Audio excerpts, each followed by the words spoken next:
Welcome to the Build Business Acumen podcast, where we deliver practical knowledge and powerful guidance.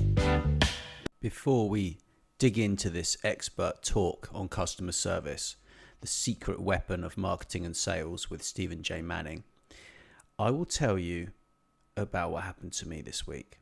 The internet went rogue.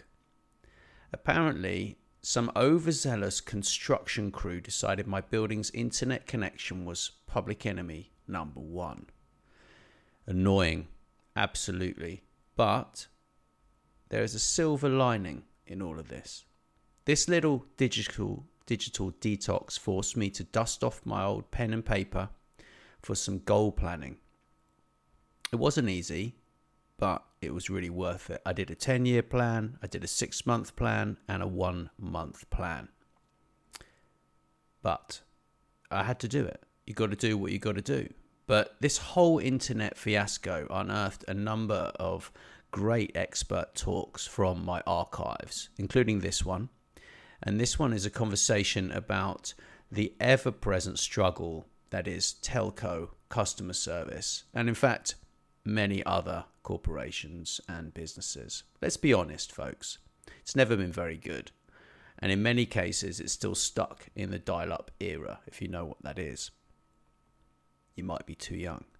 Now, I'm not going to name any names just now, but let's say after several calls, I probably would put that in the region of 8 calls, and the 3 to 4 glorious hours spent navigating a chatbot that had all the personality of a brick, and the human at the other end that took 2 hours to respond just with a question which could have been answered at the beginning, I was left feeling like I'd just finished a customer service obstacle course designed by a comedian. To top it all off, I even reached out to the CEO of one of their local business units. Figured maybe they'd care, right? Wrong. He just asked me where I was from, then promptly blocked me before I could even explain the internet apocalypse happening in my apartment. Telcos, listen up. Starlink and its merry band of satellite providers are chomping at the bit, and they are ready to steal your lunch, and frankly, they deserve it.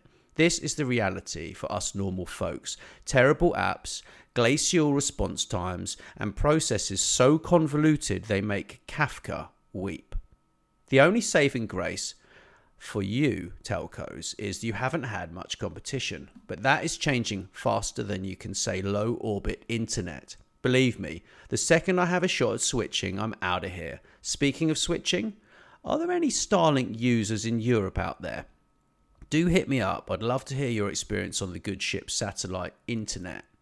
And if you're listening to this and you're interested in what Stephen J. Manning thinks and his masses of decades of experience within business, do take the time to check out Stephen's new book. Now, I will get into customer service with him, and at the end, we'll tell you a bit more about his book, which is going to be released for pre-order on the 11th of July, 2024, which is pretty soon. And I'm going to get into this talk now, and I hope you find it very useful. Thanks for listening. I am very privileged today to be joined by Stephen J. Manning.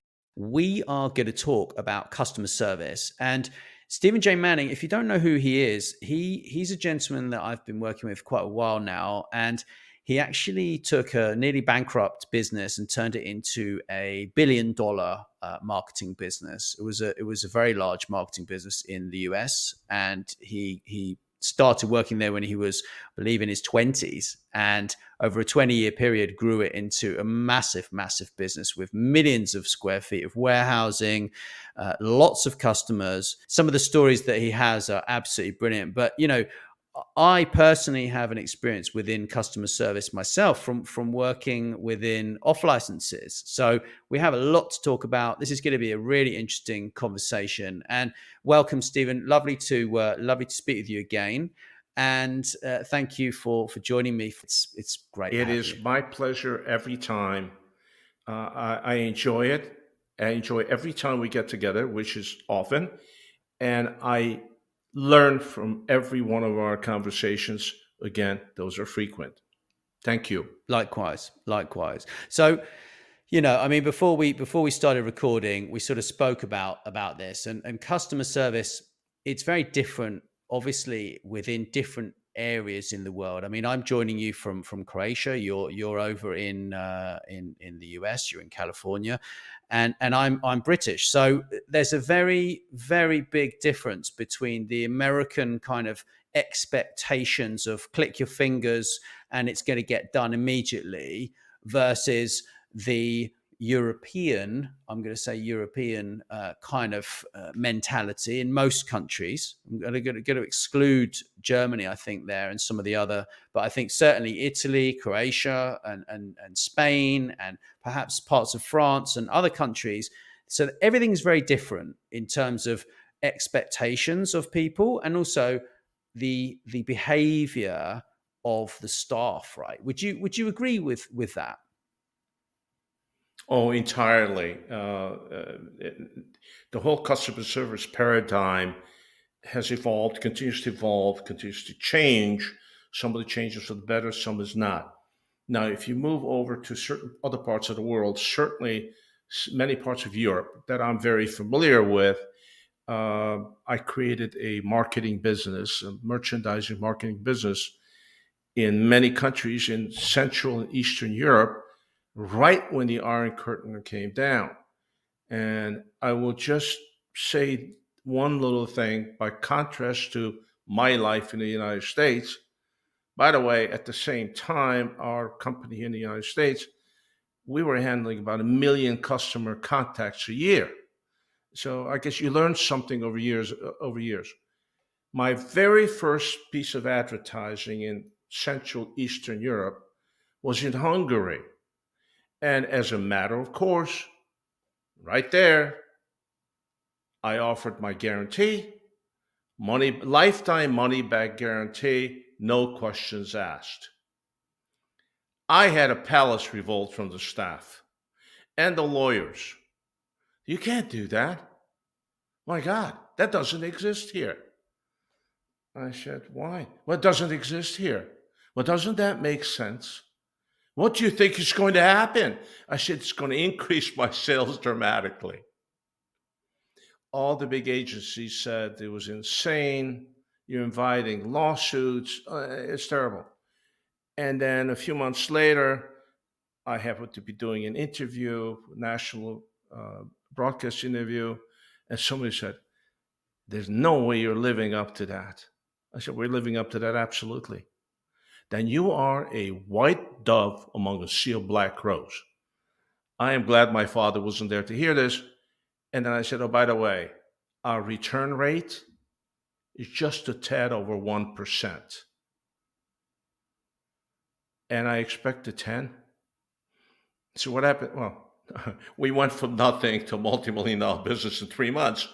Part of that, by the way, was customer service. We were the first ones in several countries who created a new thing called customer service telephone lines. I would do humility, and you'll forgive me. I don't remember who we did not bribe to get 150 phone lines in 3 months. You have a complaint? No, no, no, no. Don't have to explain it. We'll refund your money. Keep the merchandise if you change your mind. It is very, very different in very different parts of the world.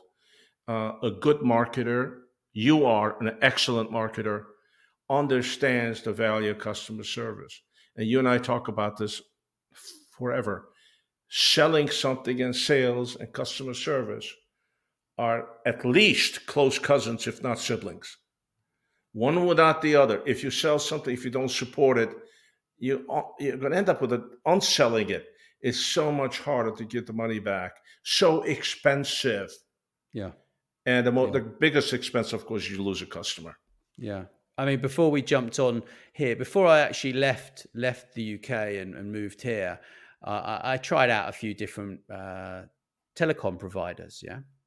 And frankly, I'm not going to mention any names, but I think this is a global problem, it's not just a UK problem, is that actually is a mediocre customer service is rife within these enterprises because they compare themselves to each other, when actually I think they should compare themselves to perfection. You're never going to achieve perfection, but you know, all of them have left a bad taste in my mouth in the way that they behave, in the not caring about the customer, and this is also it's huge, right? And companies fail both their customers and their own people, right? So then the people in the business are demotivated, so then they treat the customers badly, right? Well, you would think that market share should drive all of this. Now, the problem is it does. As long as a company can increase their market share beyond the erosion of customer base, they're doing okay. There is an inflection point where your customer service becomes so inadequate that you all of a sudden lose market share. The interesting thing is that it doesn't go like this, slowly erodes.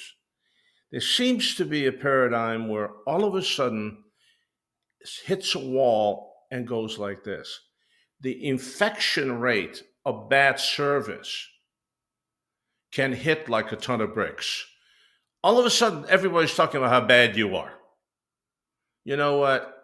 It takes me 2 clicks or 3 clicks to change my internet service provider. We do business with several of them for various different reasons. Mostly because we do have some online properties, we have some mobile apps, and we just park those things elsewhere. We can track them better. And to see what some of the majors do, you have to shake your head, particularly marketing people like you and me. I watch those commercials endlessly. I know what they're spending. I say, oh, what a waste. You're spending here and you're losing it there. Why? Because your customer service is terrible. And customer service, of course, falls in a couple places. There's a technology part. Everybody has technology, pretty much the same. It's really the customer service part. You're going to sell it to me for $49 a month. They're going to sell it to me $49 a month. I can move back and forth. If so, those people are going to be a $5 bonus to switch. Switch. Particularly if you mistreat me. And you and I have been on the business end of mistreatment.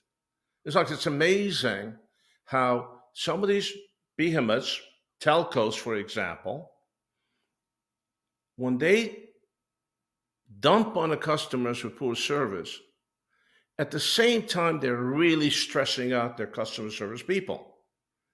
They're making their lives very difficult.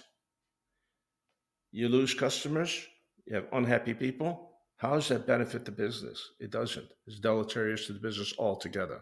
And I've been there. I mean, you and I talked about this. I had a client, one of the biggest telcos anywhere, ISPs anywhere. They were my clients for exactly one day. It was very lucrative, by the way, but it was one day. I'll be glad to share. Uh, I went to one of my many email addresses and I realized I was not getting email. Okay, so I didn't get email for an hour or two. Then I started poking about because I know how to do that. And I said, it appears they're down. All of a sudden, there's some chirping on the web. And I reached out to a good friend of mine, a partner who's one of the original backbone people. He's a figure here. And I said, do you know anything about this? I'll call you back, which doesn't work that way. He has to be encrypted. He's a geek. And then he came back and said, you're not going to believe it.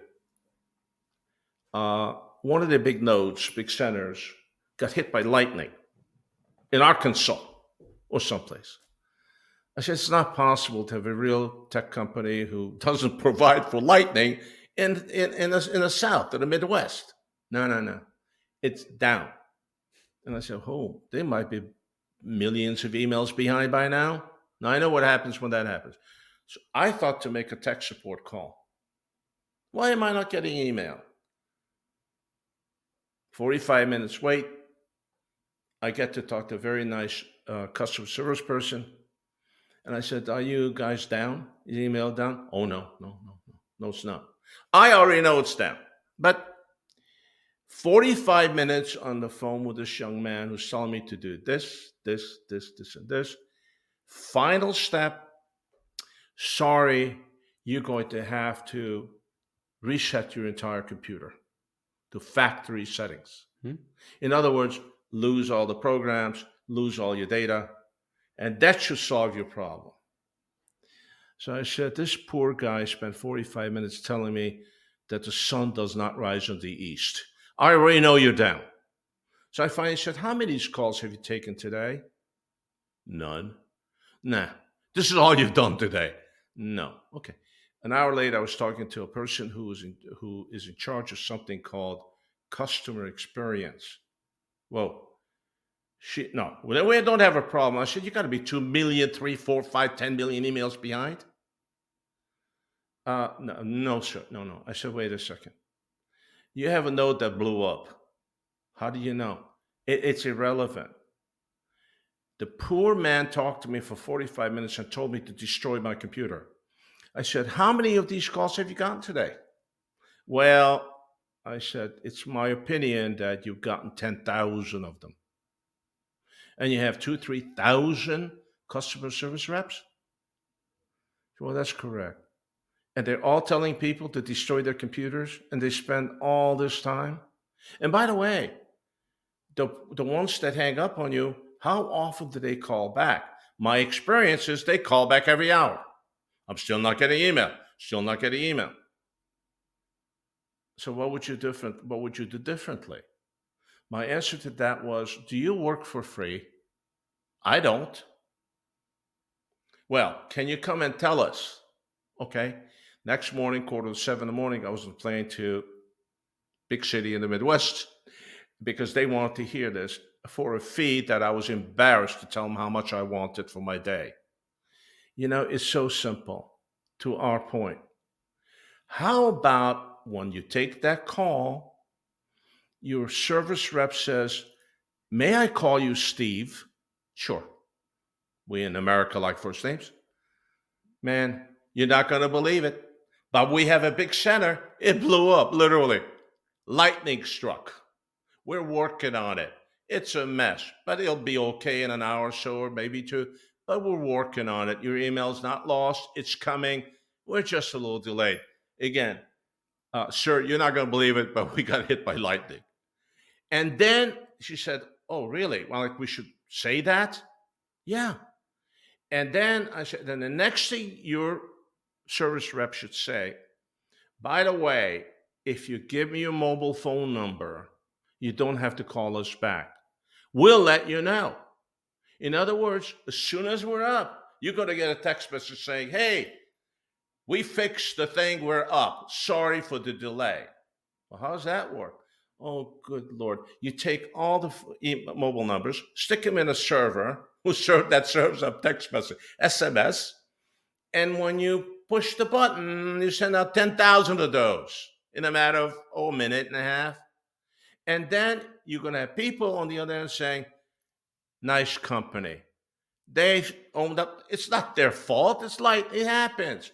Great people. And by the way, if you listen to me, because I am a marketer and I like incentive devices, I like sales incentives, I like all those promotional devices, that text message will also say, by the way, we made a $25 adjustment to your next month's bill.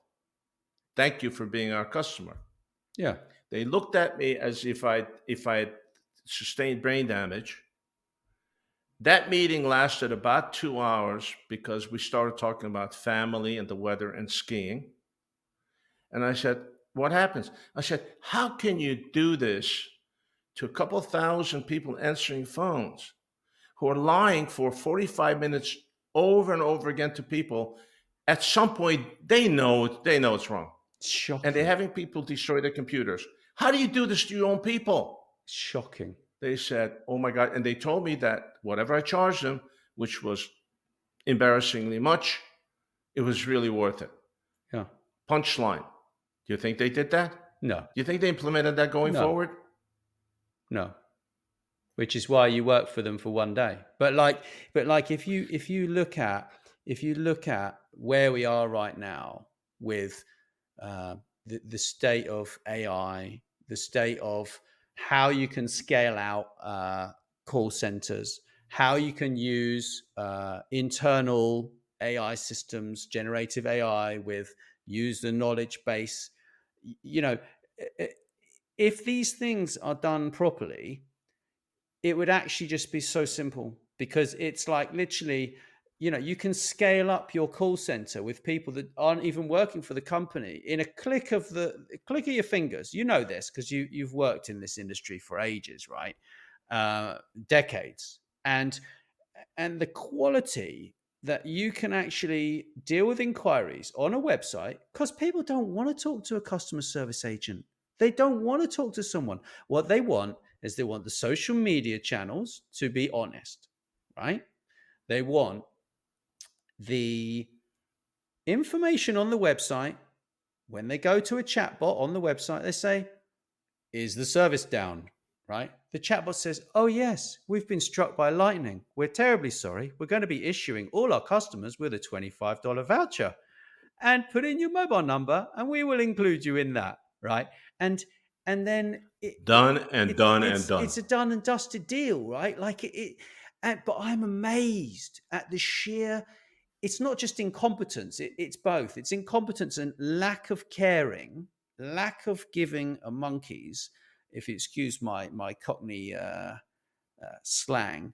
It's literally just people just not, they just don't care. And this is really, really sad. I find it really sad because when people used to come to the off license, if they brought a bottle of wine back and they said, because back in the day we used to have corks, right?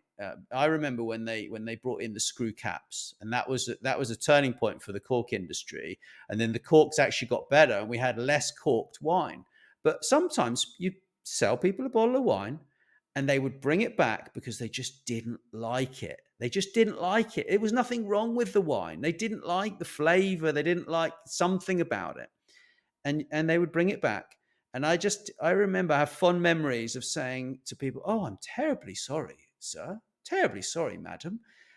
Please take this bottle with our compliments. And we would upgrade their service. So we would give them a better bottle of wine, maybe 2 bottles of wine. And this is customer service, right? People just want to be listened to, they want to be understood, and they want to be respected. And I say this a lot because it's just the way that it should be, right? And I'm absolutely shocked at your story there. I'm shocked, but I'm not surprised. And it sounds like we're just picking on telcos at the moment, but to be honest, Well, I think that there are well, many we companies. can pick on car companies or beer Yeah, companies. We can pick a lot of different yeah, yeah, companies, credit card companies. It's endemic. yeah, Custom. If look in our little company, we had a staff meeting, senior staff meeting, every Thursday at 9 o'clock. It had 7 specific agenda items and open issues. Number 2, after a report on business for the week, was customer service.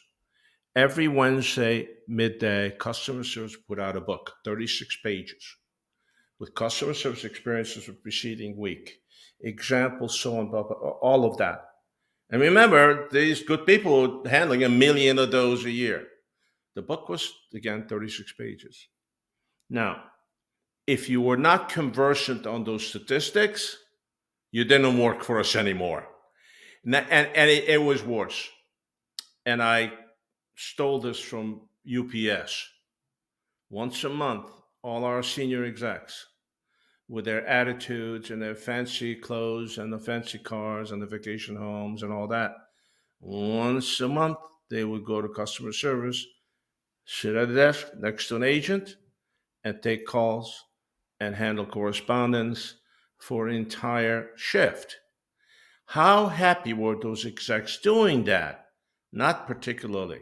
But the point is, how do we as a company, and particularly as marketers, know how we're doing?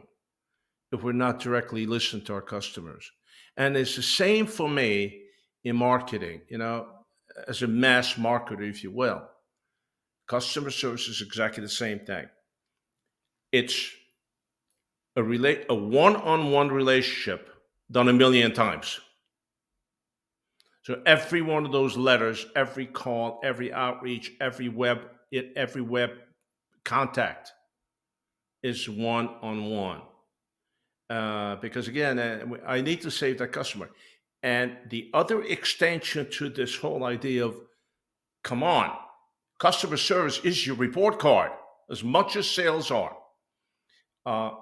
In our companies, we actually had a unit in customer service. There's a lot of people working there, It takes a bunch of people to handle a million of those.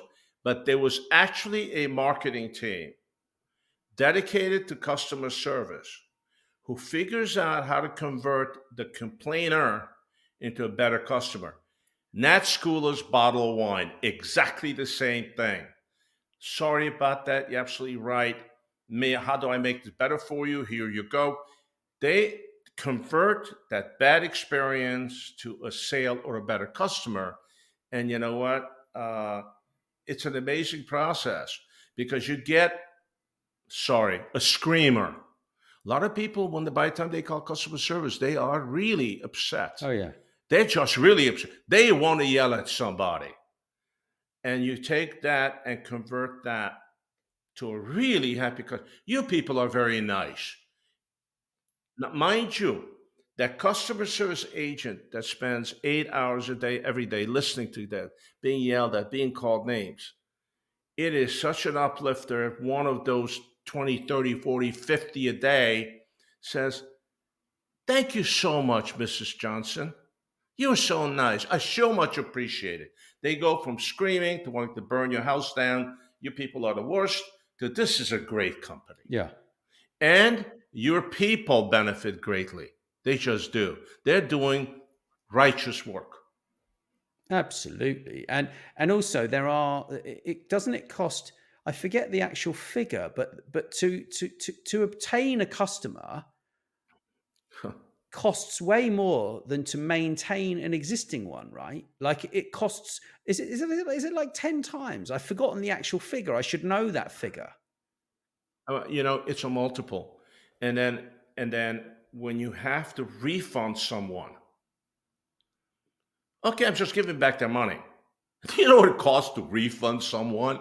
If I could just give you back your money, it's a good thing. I'm done. I got $20, I'm giving you back. No, no, no, no, no. By the time I'm done giving you back your $20, I spent 50 or 40. And I run the risk of infecting the rest of the business. If I do that enough times, I run the risk of regulatory agencies taking interest in my business, which is not something we want. We don't want the Federal Trade Commission to become your partner. We just don't. Or 50 attorneys general in the United States. There is such a tremendous gauntlet of stuff that comes your way when customer service just doesn't exist, or is poor, or it serves one purpose. Don't save me money, save me a customer. Make a customer out of someone that says, "I'm going to burn your building down." I mean, in the United States of America. But then they become the loyal customer, and they stay longer than these people that just float around from brand to brand, right? And this is the thing. But this conversation, we could continue this conversation for hours, and I just wanted to say that I thoroughly enjoy spending time with you and learning more about these amazing topics. Thank you so much for listening. If you are interested in buying Stephen's new book, it's called The Business of Life, Taking a Wrecking Ball to Conventions and Norms in Search for Independent Thought. This ebook is now available on Amazon for pre-orders to be automatically delivered on July the 11th. And I'll drop a link somewhere around. And it also, on July the 11th, 2024, the ebook, paperback, and audiobook will be available on Amazon and everywhere else books are sold. So Stephen says thank you in advance for reading his book. He knows you will enjoy it, and he will be the most appreciative for a 5-star review on Amazon, helping make his book a bestseller. Please tell your family, friends, and colleagues about the business of life. And if you wonder what Stephen and I do together, many companies struggle with creating the right content. AI writing tools and content creation tools have amplified this. Many companies, big and small, do not differentiate between the utilitarian need for all manner of AI and the window dressing they feel they must have. Some services that we provide to our clients as follows: content production for forward-thinking brands, ambitious individuals, mature, nascent, and startup businesses, podcasts, white papers, deep industry reports, explainer videos. Whether it is a white paper, a deep dive industry report, or an explainer video or podcast, Manning and Schooler create custom-generated hardcore information and guidance for business, clients, and publishers. If you have an audience, we will provide you with all you need to tell your story, to captivate and entice, to ensure that your audience and other interested prospects understand who you are, what you do, and why they should pay attention to you, and of course, buy from you. Remember, a Manningism: nothing happens until you sell something. If you would like more to the point, no frills, and usable applications of AI, Stephen J. Manning and I are creating industry-specific reports and white papers on much of the breadth of this massive topic. Of course, the pink elephant in the room: how AI will affect your job and industry moving forward. You can contact me, Nat, on LinkedIn, or you can contact me on contact@legacymediahub.com if you would like to talk about anything, or you'd like us to tailor something specific for you. So thank you once again for listening. Really appreciate you, and don't forget to go and buy Stephen's book. Thank you. Thanks so much for listening. Please subscribe, and wherever you prefer, share with your friends. And if you enjoyed the show, drop us a review on iTunes or wherever you listen.